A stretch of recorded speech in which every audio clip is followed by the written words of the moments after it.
Hands where I can see them, ma'am. Step away from the vehicle. That's what I heard the moment I turned into my driveway, tires crunching on the loose gravel under the magnolia tree. Two men in black tactical polos stood at the edge of my property, one reaching for handcuffs like he thought he was in some TV drama. My wife, Lauren, didn't flinch. Her right hand hovered just over the holster on her hip, her voice calm but cutting. You're on private property, and unless you're real law enforcement, you're about 2 seconds from committing a felony. The taller one snorted. We're HOA security. Your car's in violation. She's resisting. I killed the engine and opened my door, slow. Funny thing, I said, stepping out, real cops don't carry Amazon purchase badges. The smirk died on his face before he could hide it. That was the first tiny shift in power, and I felt it land like a hammer. If you've ever felt that surge of power when standing up to bullies, hit subscribe now. This showdown is about to become a masterclass in fighting back. I took a step closer, letting the sun catch the old unit patch on Lauren's shoulder, the one she still wore when she worked outside in the yard. Former military police. And me, Michael Rourke, former Army engineer, current defense contractor. I've spent my career building systems to spot fakes like them before they get anyone hurt. This house wasn't just another suburban lot. It was my late father-in-law's legacy, the same man whose bronze military service plaque hung on our driveway wall. He planted that magnolia tree when he came back from Vietnam, a living promise that his family would always have roots here. Every inch of this property carried his memory. That's why Lauren refused to park anywhere else when she was home. She said the shade of that tree felt like he was still watching over her. The shorter guard waved a piece of paper like it meant something. HOA citation. You're not authorized to park here. I laughed once, sharp. This is my driveway, on my deed, and you two just trespassed to threaten my wife. You know what that's called? Neither of them answered. Lauren tilted her head, a hint of a smile ghosting her lips. Michael, should I call the sheriff, or do you want to let them leave with their dignity? They backed off, muttering about reporting this to the board. My eyes followed them down the street until their black SUV disappeared past the gate. Only when they were gone did I let the heat in my chest settle into something colder, heavier. This wasn't random. Someone had decided our family was the next target. I ran my hand over the rough bark of the magnolia and the metal plaque beside it. My father-in-law used to say, land is only as strong as the person willing to defend it. He was gone now, but I felt that same steel settle into my spine. Where are you watching from? I asked, almost out loud, like speaking to the neighbors behind their curtains, or maybe to whoever needed to hear this story start. Because this was only the opening move. They thought they could scare us with fake cops and paper threats. They thought we'd back down, rip out the plaque, and let them dictate our life in the home we fought to keep. They'd picked the wrong family. I walked back to the front step, boots crunching on the gravel, and watched Lauren holster her sidearm. She didn't speak, just nodded once. I knew that look. It was the same one she wore in country, the one that meant she was already running scenarios in her head. By the time I closed our front door, the plan had started forming in mine. I wasn't just going to push back. I was going to end this. The next morning, I woke to the faint hum of an engine outside and the sharp chirp of a car horn. Pulling back the curtain, I spotted the black SUV again, creeping past our driveway like a shark testing the water. It wasn't just a patrol. It was a message. Lauren stood beside me, arms crossed, her jaw tight. They're making rounds already, she muttered. It's 7 a.m. Who's that for? The squirrels?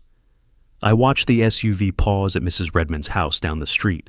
She's 73 and barely drives anymore, yet the guard stepped out and slapped a neon orange notice on her mailbox.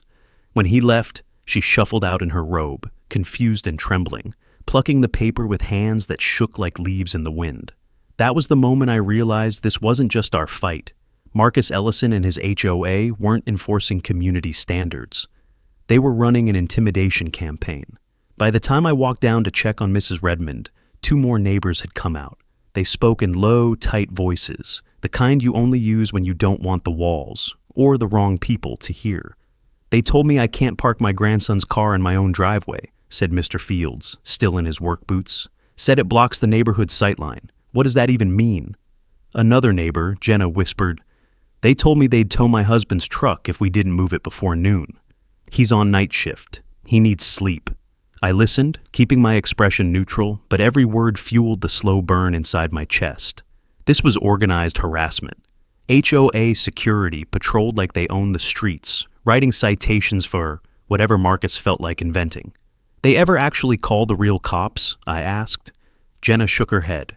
No, they just say they could, but last night they had lights on, like police lights, scared my daughter half to death. I scanned the row of houses, noticing blinds fluttering as people peeked out. Everyone was watching, but no one wanted to be first to act. That's how bullies win. They feed on quiet compliance. As I headed back up the street, my boots crunching against the asphalt, I passed the HOA bulletin board, near the walking path. A fresh notice flapped in the breeze, typed in all caps. HOA security will enforce parking and uniformity violations. All residents must comply immediately. Below it, Marcus Ellison's signature and title, HOA PRESIDENT. I took a picture with my phone. The font was aggressive, the language threatening, and the word security was bolded, like he wanted everyone to forget it wasn't law enforcement. It was a paper crown he wore like a badge. When I got home, Lauren was on the porch, her hands wrapped around a mug of coffee. They hit Mrs. Redmond? Yeah, and Fields, and Jenna. He's blanketing the whole street with fear. I set my phone on the railing so she could see the photo. He wants submission, not compliance. Her eyes hardened. I don't like the pattern here. This isn't about cars. This is about control. I nodded. And control backed by fake authority. He's gambling no one will challenge him. I leaned against the porch post and felt the rough wood bite into my palm. The magnolia tree stretched its branches overhead, dappling the driveway in shifting light. I thought about Lauren's father, about the way he insisted property meant nothing without dignity. If we gave in, we'd lose both. Drop a like if you've ever wanted to stand up to unreasonable rules like this, I said into the quiet, half to the camera I planned to set up soon, half to the invisible audience I hoped would witness this story. Because this is going to escalate. I could feel it in the air. The fake cops, the early morning patrols, the flapping notices. They weren't backing down, but neither was I. That night, I walked the neighborhood after dark. Porch lights flickered on as I passed, neighbors whispering from shadows. Fear lived here now, woven into every step on the pavement. I memorized each uneasy face because I knew, when this ended, I wanted them to remember exactly who stood up first. When I got home, Lauren was waiting on the porch, the night breeze ruffling her hair. You think they'll come back tomorrow? She asked. They will, I said. Bullies always come back, but next time, we'll be ready. The fight was no longer just ours. It was the neighborhood's, even if they didn't know it yet. And I had no intention of letting Marcus Ellison's reign of fear last much longer. The next afternoon, I attended the HOA board meeting at the clubhouse, partly out of curiosity, partly to make it clear I wasn't going to hide. Lauren stayed home. We agreed one of us needed to keep an eye on the house. The clubhouse smelled faintly of air freshener and old carpet, and the fluorescent lights buzzed overhead like angry bees. A folding table served as the board's command post, and behind it sat Marcus Ellison, his tie just a bit too tight and his smile just a bit too polished. 2 other board members flanked him, nodding along like background actors. And then there was Diane Harper, the secretary. She kept her hands folded over the meeting agenda, eyes cast down, lips pressed thin. When Marcus noticed me in the doorway, his smile sharpened. Mr. Rourke, he said loudly, making sure every neighbor in the 10 metal chairs turned to look. Nice of you to join us after that unfortunate incident last night. I didn't blink. Unfortunate for who? A few murmurs rippled through the room. Marcus's smirk wavered for a second before he continued. Our security team was performing its duty. Certain residents, he glanced at me like he was talking about a virus, believe the rules don't apply to them. I scanned the room. A couple of neighbors stared at their shoes. Diane's pen trembled slightly between her fingers before she set it down. Her body language screamed unease, shoulders hunched, jaw tight, and she never met my eyes for more than a heartbeat. I broke the silence. Funny thing about rules, they usually have to be legal to matter. Marcus's chair creaked as he leaned back, an attempt at casual that looked forced. The board is fully empowered to ensure safety and uniformity. Our security team is unlicensed, untrained, and trespassing. I interrupted, letting my voice carry just enough to reach the neighbors. You keep pushing this, you're going to have bigger problems than a parked car in my driveway. Diane flinched, her knuckles whitening as she gripped the edge of the table. She didn't say a word, but I noticed her glance toward Marcus and then to the agenda again, as if debating whether to speak up. That microsecond of hesitation told me everything. She knew this was wrong, and guilt was eating at her. Marcus cleared his throat, ignoring me, and moved on to the next agenda item. Upcoming Neighborhood Aesthetic Review. His voice dripped with smug control as he announced plans for enhanced enforcement of lawn and parking guidelines. My stomach twisted with a mix of anger and anticipation. He was doubling down. The meeting droned on, but I barely listened. I was watching Diane. Every time Marcus talked about security, her shoulders stiffened. When a neighbor timidly asked about last night's patrols, Marcus answered for the board, but Diane's pen scratched a note in the margin, like she wanted a record separate from his narrative. When the meeting finally ended, neighbors filed out quickly, muttering under their breath. I lingered by the doorway, pretending to check my phone. Diane hesitated, stacking her papers, and for a moment she glanced up at me. Our eyes locked, and in that flicker I saw conflict, fear, and a quiet plea for someone to stop this. Marcus was distracted, talking to another board member about tightening patrols, so I took the chance. I stepped closer to the table and said, just loud enough for her to hear, "It's not too late to do the right thing." Her lips parted, like she might answer, but then she pressed them together and shook her head slightly. Her gaze darted to Marcus, and she turned away, hugging her folder like a shield as she walked out. That small, silent exchange told me what I needed. She wasn't on his side, not fully. Guilt like that doesn't stay buried forever. I left the clubhouse and walked home under the fading evening light. The magnolia tree swayed in the breeze, its leaves whispering in the quiet street. I paused under its branches and thought about Diane's trembling hands and the neighbors' downcast eyes. Fear ran this neighborhood now, but fear can be broken, and I had the first crack in Marcus Ellison's armor. His own secretary couldn't stomach what he was doing. I brushed my hand over the rough bark of the magnolia and whispered to myself, "You just showed me where to start." Drop a like if you've ever wanted to call out someone abusing their power, and subscribe if you want to see how I turn one nervous glance from an insider into the HOA's worst nightmare. Where are you watching from? The next morning, I stepped onto the porch with my coffee and felt the weight of a manila envelope in my hand before I even opened it. It had been taped to my front door, bold letters screaming final warning across the top. Lauren joined me, her eyes narrowing the second she saw the HOA seal stamped in the corner. I ripped it open. Inside was a typed notice citing us for continued parking violations and an unauthorized display of commemorative signage.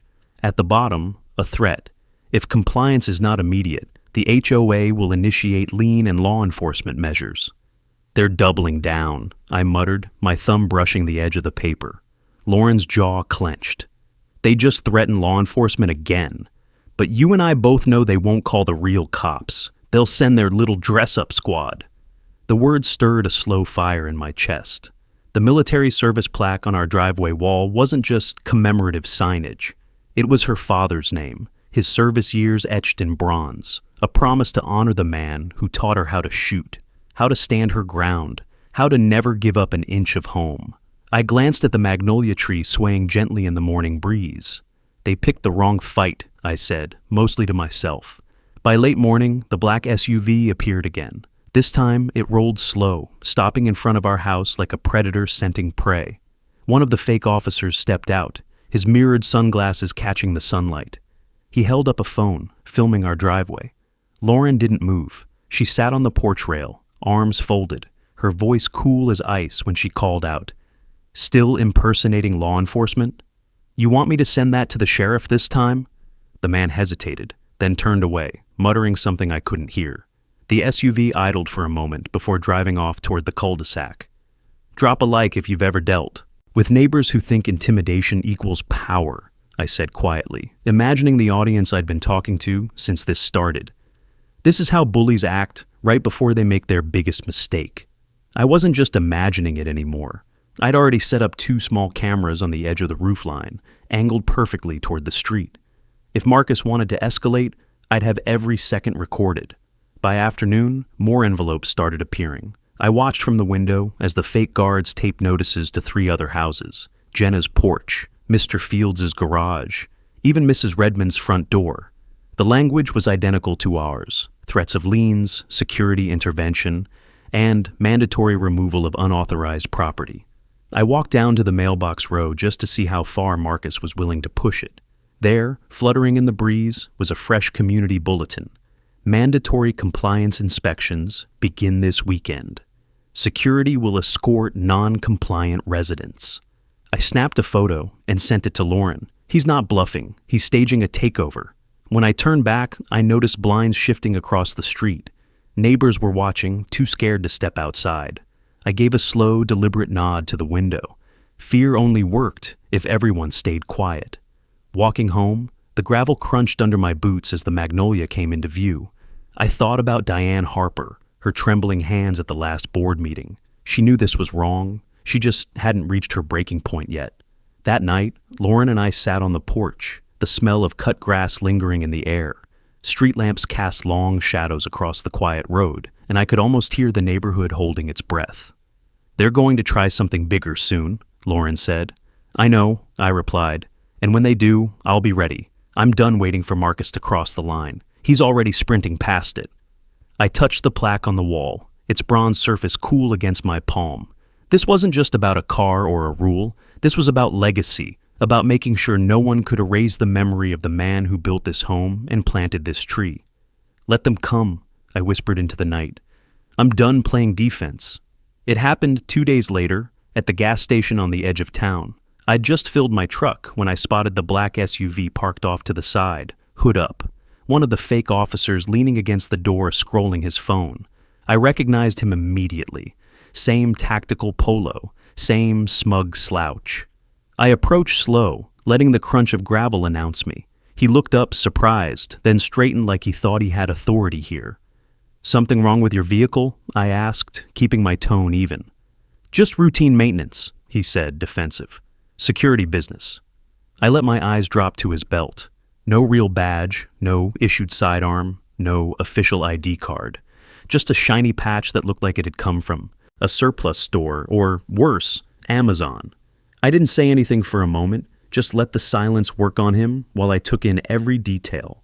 Then I said, "You know, impersonating law enforcement is a felony in this state, right?" His lips pressed together. He didn't answer, just glanced at the SUV like maybe it would save him. That was my first real confirmation that Marcus Ellison wasn't just pushing HOA rules. He was running an illegal intimidation operation. I walked back to my truck, pulled out my phone, and snapped 2 photos. One wide of the SUV, one close on the fake badge. I didn't need a confrontation, I needed evidence. Victory wasn't going to come from yelling in a parking lot. It was going to come from making the right moves, one piece of proof at a time. Driving home, the afternoon sun baked the hood of my truck, and every mile I thought about the neighbors. Mrs. Redmond shaking in her robe, Jenna whispering like she was under surveillance. All of us living under the thumb of a man who thought he could play sheriff with a squad of hired imposters. When I pulled into our driveway, Lauren was kneeling by the magnolia tree, watering the flowers she'd planted around its base. She glanced up, and I could see the question in her eyes before she even spoke. "You get something?" I held up my phone, scrolling to the photos. "Oh yeah, our law enforcement can't even buy a proper badge. This guy's a liability waiting to happen." Lauren stood, wiping her hands on her jeans. "Then it's time we start treating this like what it is. A criminal operation hiding behind HOA paper." I nodded. That night, I sat in my home office with the blinds drawn, cataloging what I had so far. Photos of the SUV, screenshots of the threatening notices, videos of the fake patrols cruising our street. All of it painted the same picture. Marcus Ellison wasn't protecting the neighborhood. He was staging a coup. I sent a quiet message to a contact I still had from my defense contracting days, asking about state regulations for private security. The reply came quick. "Unlicensed impersonation is a fast track to state intervention. Collect everything, then report." That was exactly what I planned to do. Before bed, I stepped outside one more time. The night air was cool, and the magnolia tree rustled softly, leaves catching the glow of the porch light. I rested my hand on the military plaque and thought about Lauren's father. He'd served his country with honor, and now his name was the excuse these cowards used to bully us. They don't know it yet, I said quietly, but they've already lost. The evidence I had wasn't just a shield anymore, it was a sword. And the next move I made would cut straight to the heart of Marcus Ellison's operation. The call from Lauren came just after sunrise. I was in the garage checking the pressure on the truck tires when my phone buzzed in my pocket. "They did it," she said, her voice low and steady, but I caught the tremor beneath it. I didn't need to ask what it was. I jogged to the driveway and stopped dead under the magnolia tree. The bronze military plaque that honored her father, her last piece of him, was smeared with black spray paint.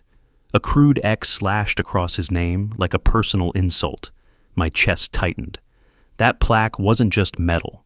It was the story of a man who'd served his country and built this home with his own hands. It was the weight of every Sunday dinner he'd hosted here. Every morning he'd sipped coffee under this very tree. Lauren stood beside me, arms folded, shoulders squared. "They crossed the line," she said. "They think fear's gonna work." I crouched, running my thumb along the rough paint. It flaked under my nail, staining my skin gray. The quiet of the street felt heavier than usual, like the whole neighborhood was holding its breath, pretending not to see what had happened. "Drop a like if you've ever hit that point where anger turns to absolute clarity," I said quietly, imagining the audience that had been riding this journey with me. Because this is where patience ends. I stood and walked to the edge of the driveway, scanning the street. Across the way, a curtain twitched. Someone was watching. The black SUV wasn't here yet, but I felt its shadow all the same. "They won't stop," Lauren said. "Not until we make them." I nodded slowly. "Then we make them." We spent the next hour documenting everything. Close-up shots of the vandalism, wide shots of the driveway showing the plaque's original placement, even a video walkthrough narrating exactly what had happened and when. I'd learned long ago, evidence wins battles like this, not emotion. By noon, I saw movement down the street, the black SUV creeping by like a vulture. They didn't stop this time. Maybe they were testing the water, waiting to see if I'd react. I reacted in the best way I knew, by locking down the perimeter. I pulled out a set of discrete cameras from my workshop, leftovers from a contract project, and mounted them where they'd catch every angle of the street. Motion sensors, infrared at night, high-resolution lenses.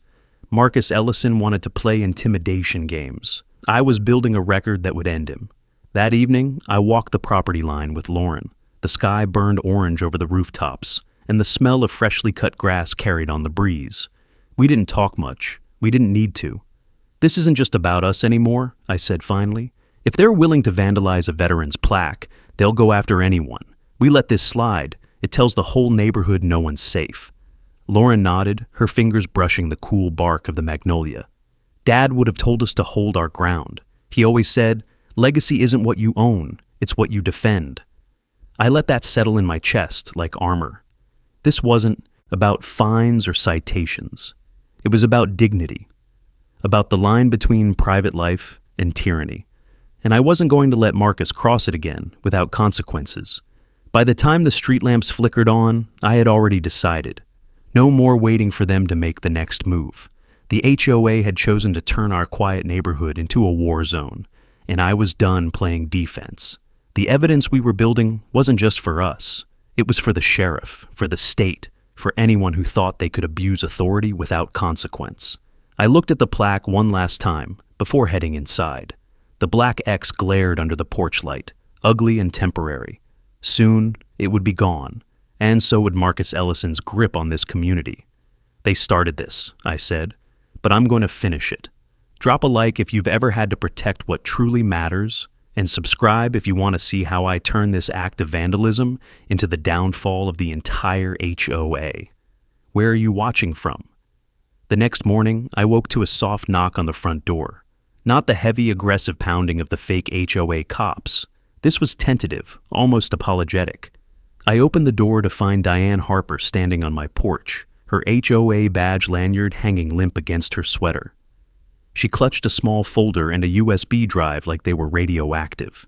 Her eyes darted up and down the street. "Can we talk inside?" I stepped aside.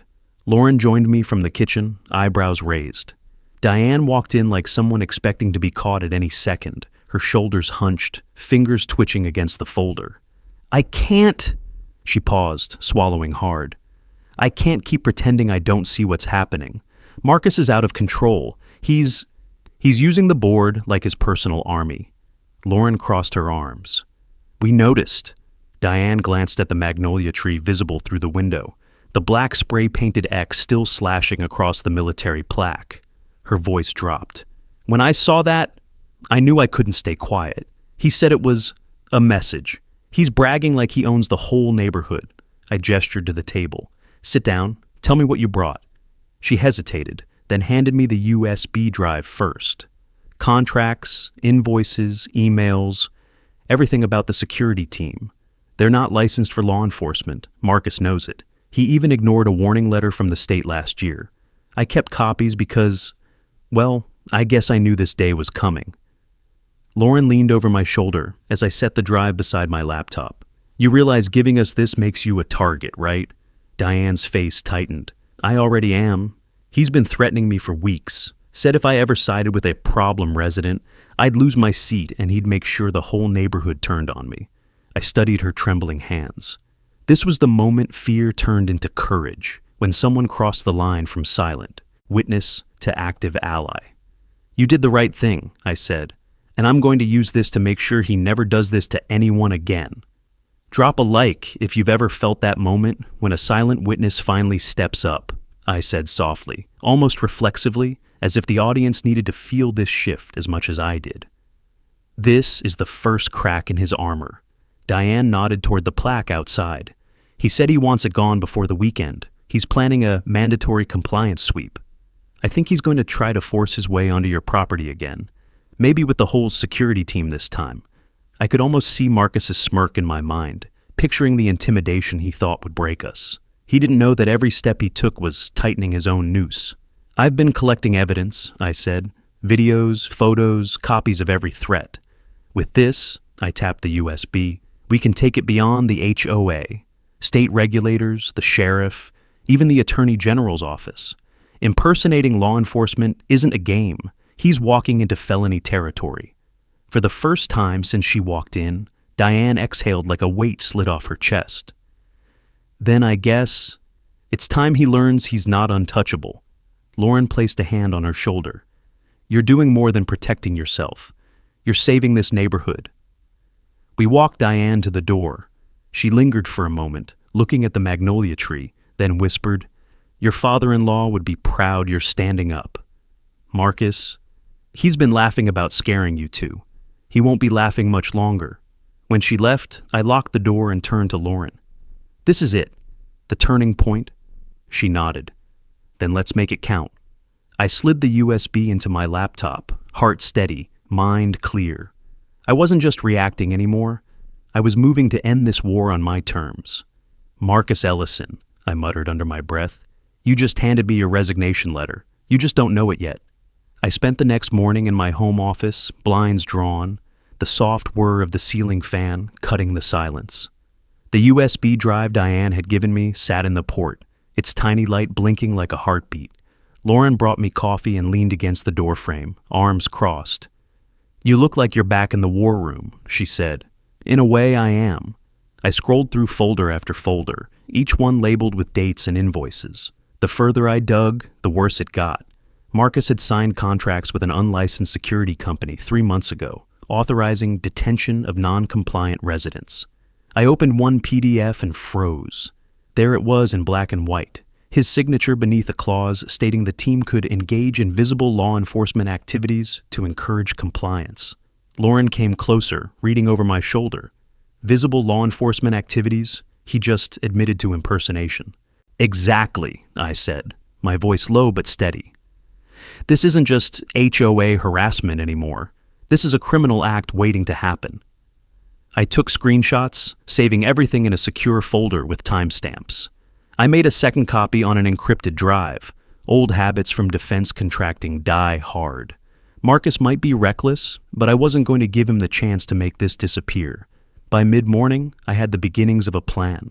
Step 1, document the violations comprehensively. Step 2, coordinate with the sheriff and state regulators. Step 3, let Marcus hang himself in front of his own neighbors when the authorities moved in. I leaned back in my chair and glanced out the window. The magnolia tree swayed in the breeze, its leaves glinting in the sunlight like quiet witnesses. Beneath it, the black X on the military plaque still stood as a scar, a reminder of why I couldn't afford hesitation. I thought about the neighbors, Mrs. Redmond trembling in her robe, Jenna whispering on her porch, Fields muttering about losing sleep. They deserve better than to live under a shadow of fear. And I was done letting Marcus weaponize that fear. Drop a like if you've ever had that moment where anger finally turns into action, I said softly, imagining my audience leaning forward. This is where the tide turns.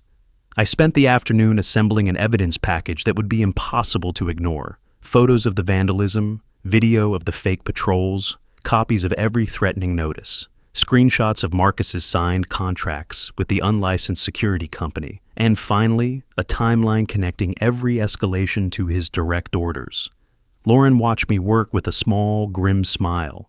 "You always did play the long game," she said. "Long game wins," I replied, especially when the other guy doesn't know he's already lost.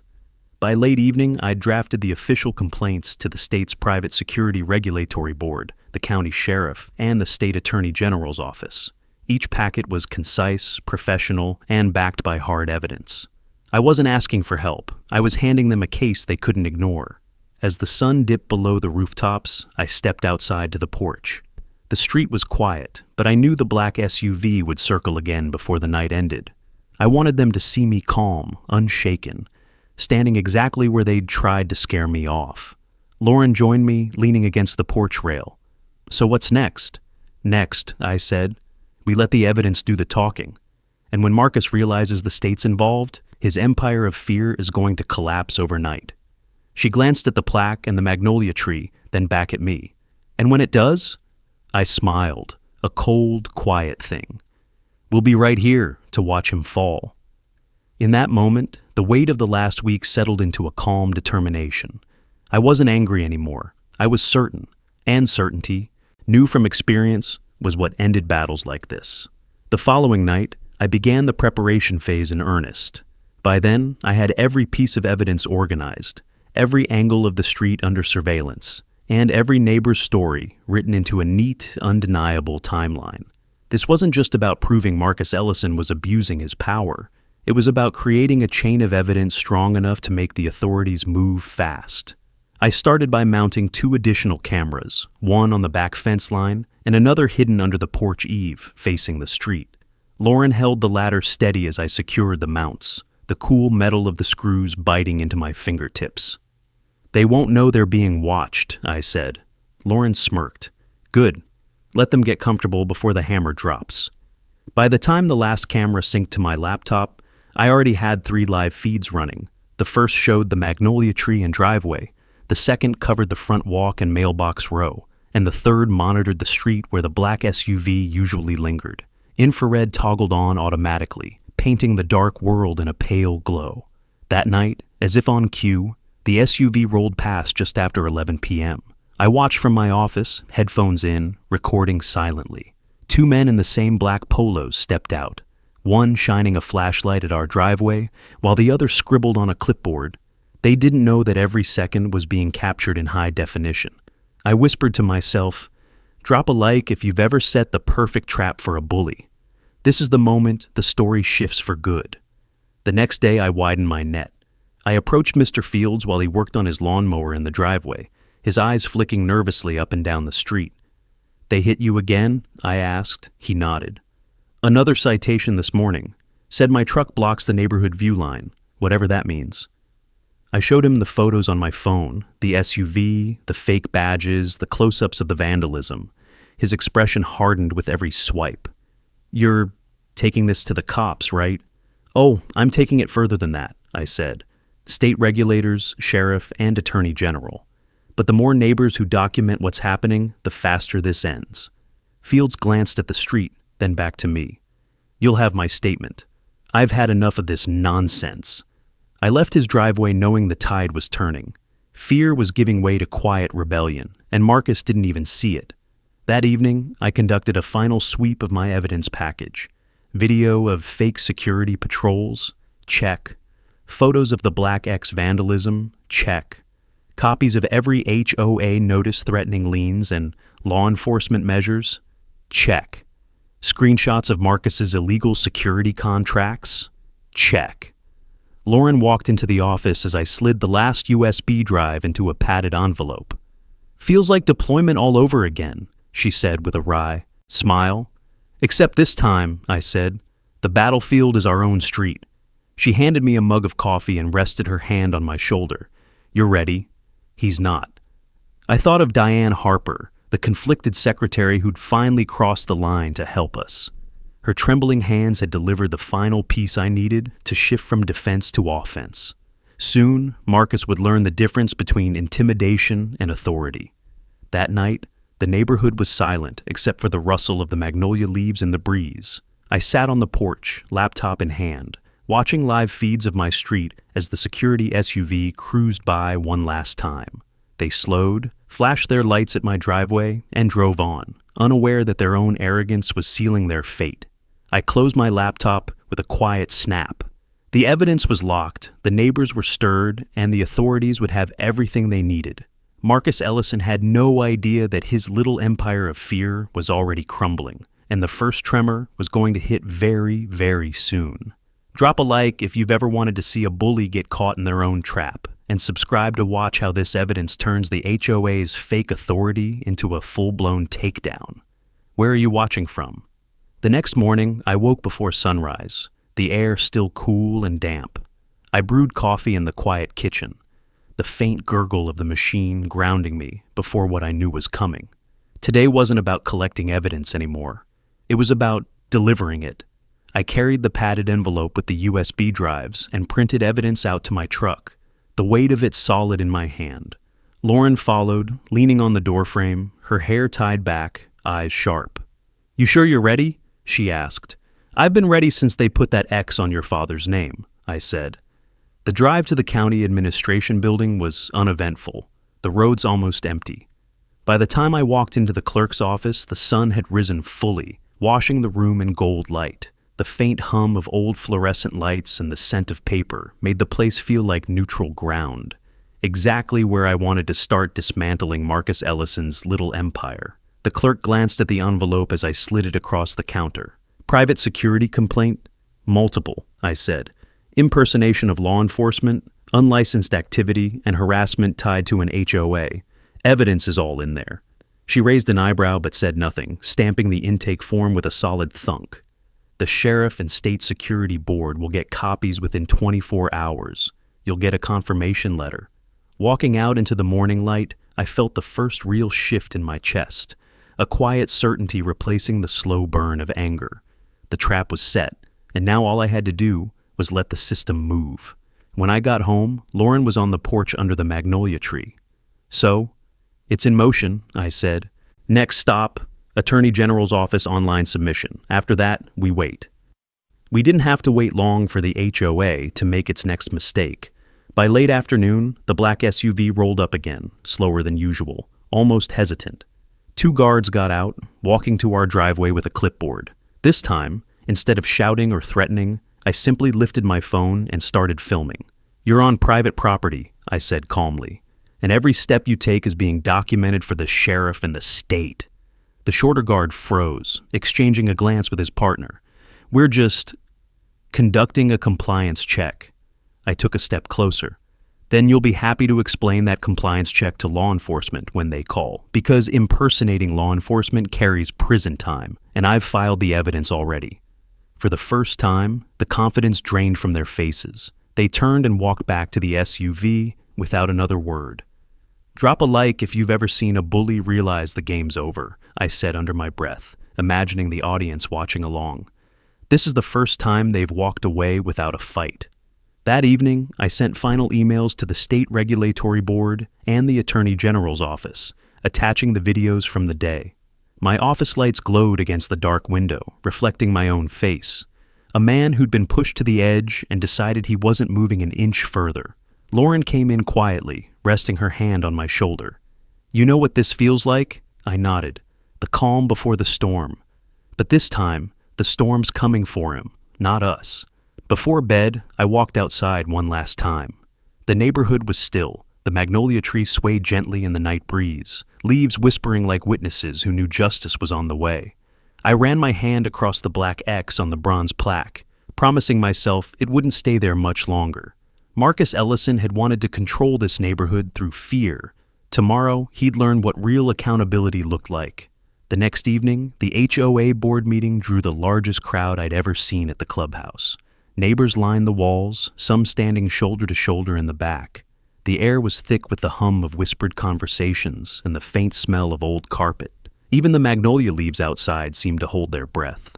Lauren and I arrived early and sat near the front, my laptop bag resting at my feet. I wanted Marcus Ellison to see I wasn't hiding anymore. He entered a few minutes later, striding in like he owned the room, wearing his usual smug grin. Behind him, the two fake security guards hovered near the door, trying to look intimidating in their black polos. Marcus rapped his knuckles on the folding table. "All right, folks, settle down. Tonight we'll address the recent concerns regarding community compliance and our security team. Certain residents have been spreading false information." He didn't get the chance to finish. The door swung open and two uniformed sheriff's deputies stepped inside, followed by a man in a state regulator's jacket. The room fell silent. "Marcus Ellison?" the lead deputy said.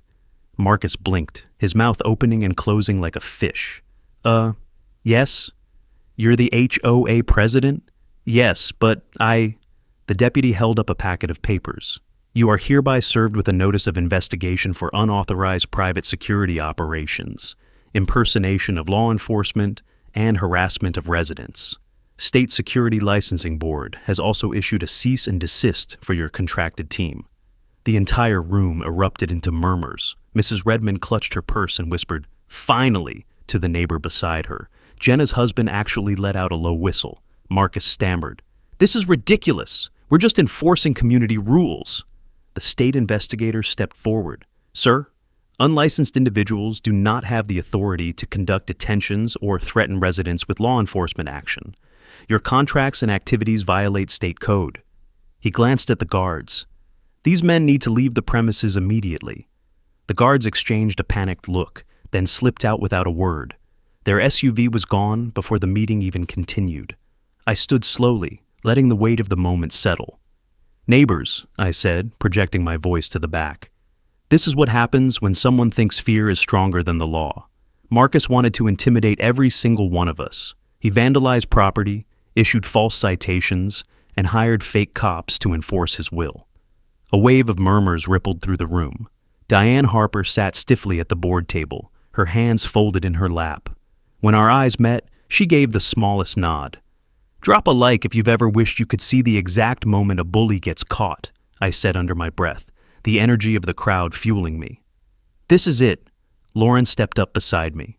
"For weeks, we've all been living in fear, afraid of fines, threats, and intimidation. But fear only works if we let it." The sheriff gestured for Marcus to sit, and he did, pale and silent now. The investigator continued, explaining the next steps. The HOA's security operations were suspended, Marcus was under investigation, and residents could submit formal statements if they had been harassed. Neighbors began speaking up one by one. Mr. Fields described being threatened over his truck. Jenna recounted the night the SUV's flashing lights scared her daughter. Even timid Mrs. Redmond spoke, her voice shaking but clear. "I was afraid to step outside," she said. "That's not why I bought a home here." By the time the meeting ended, the board was in shambles.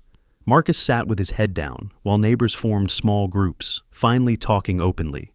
Diane quietly slid a resignation, led her across the table toward him, and walked out without a word.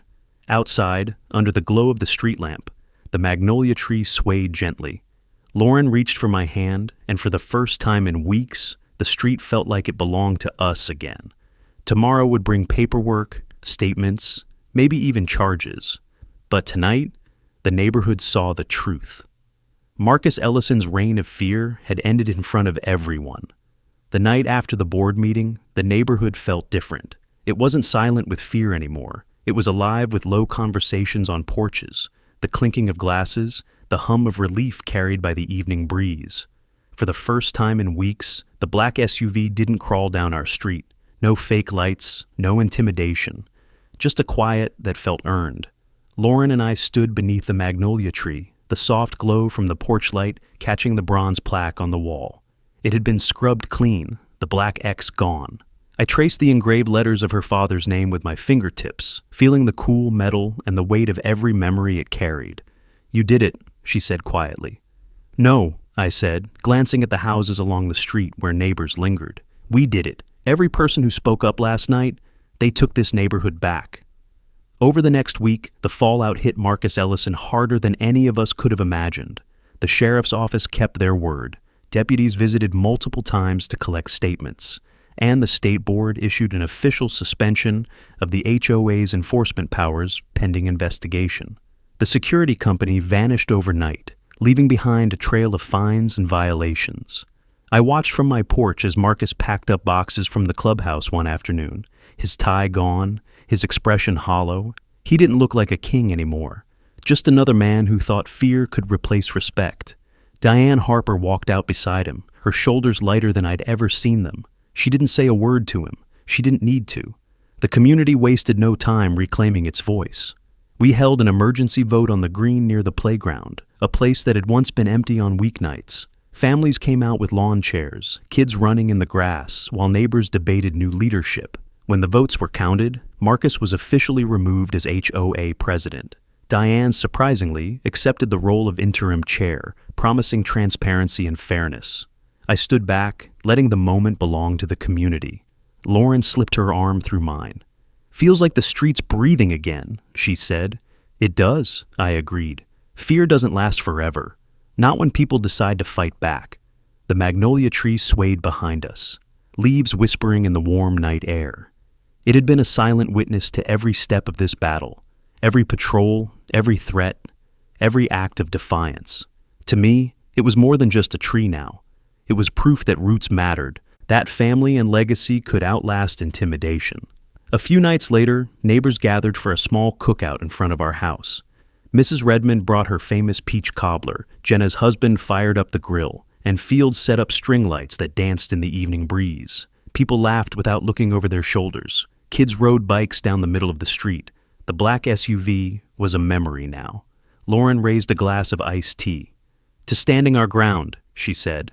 I raised mine to meet hers, and to never letting anyone erase what matters. As the evening wound down, I walked back to the porch and ran my hand along the plaque one last time. I thought of Lauren's father, of the long weeks of tension, and of the neighbors who finally found their courage.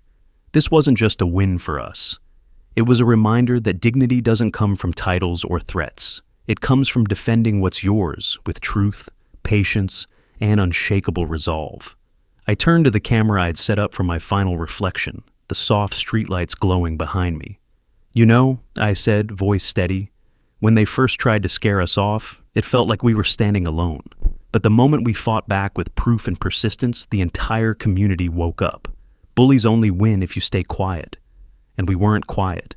If you've ever faced down an HOA that overstepped, or if you fought to protect your home and your family's legacy, I want to hear your story. Comment below and tell me where you're watching from. And if you want more stories of homeowners standing up to HOA tyranny, hit subscribe right now, because the fight for dignity is always worth it.